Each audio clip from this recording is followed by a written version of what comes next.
more Jews and undesirables were killed, percentage-wise, in the Netherlands than in Germany because of such accurate information. So they have very, very strong privacy laws there, and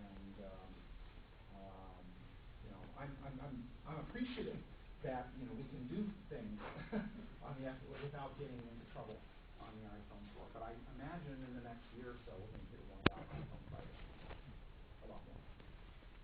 People like can use it to both how much data can you be able to support. What can you do like on a flat player? Can you repeat the question? Yeah. There's a preference in the Safari thing, but I don't know if it's per app. Can you restate that question for us? Oh, sure. So basically, can a user decide how much local storage they wish to have for the SQLite database? And it's a preference under Safari, but I don't remember off the top of my head whether or not it's per app or per for the whole. The whole browser. On the whole browser. For this, I'm not sure. I've never set it in my iPhone, but I know it can be stored. Yeah. But it's I know people that are doing half a gigabyte of cached data. So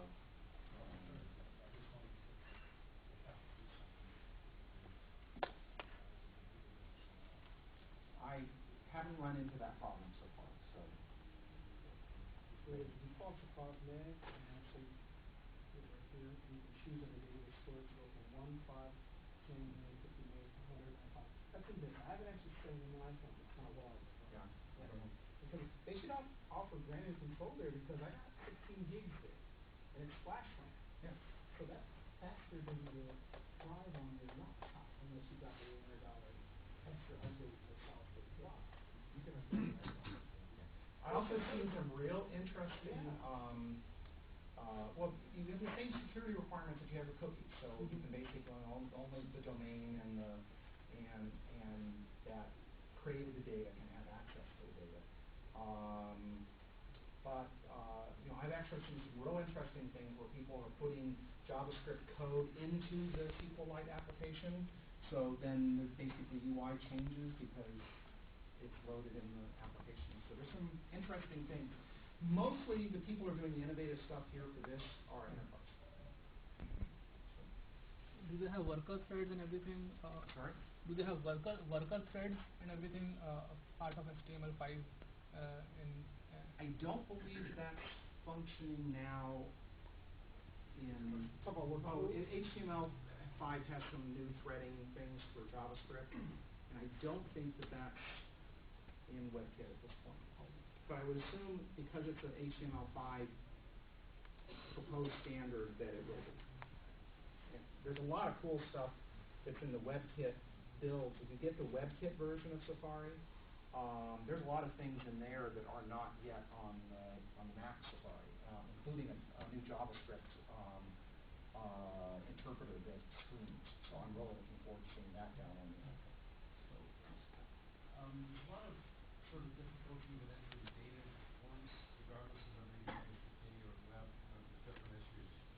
But is there anything that's doing cut and paste right now, and sort of filling in the holes, like doing a wasteful drop down in the HTTP? There's been a variety of different hacks. The latest hack uses URL themes to pass copy paste data around, but at this point, we actually had at the last iPhone Dev Camp 3 or 4 apps that shared a common clipboard, but that only worked in the 2.0 version of the SDK, and they basically stopped us from being able to have that capability in 2.1. So there actually are 3 apps in the iPhone store right now that if you run them in 2.0, you can share a clipboard.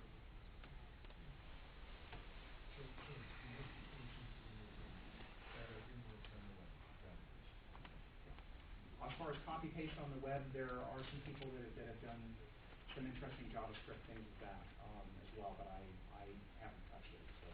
So that's a great question for iPhone web dev because they have talked about it there. Do you know the install base of 2.2 versus 2.1 and 2.0? No, I don't. I remember reading that with the transition from 2.0 to 2.1 that it was a huge percentage because everybody nagged every time they run iTunes. So it was like 90-some odd percent. So I would presume that it's in that order of magnitude for the upgrade to 2.2. So, I mean, the only people who hesitated were the people who were jailbreak. I'm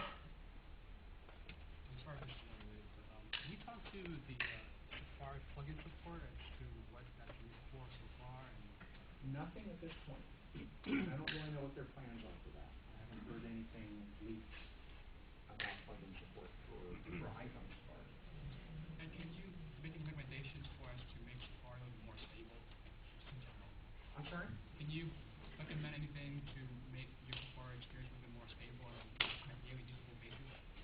Recommendations to make iPhone Safari.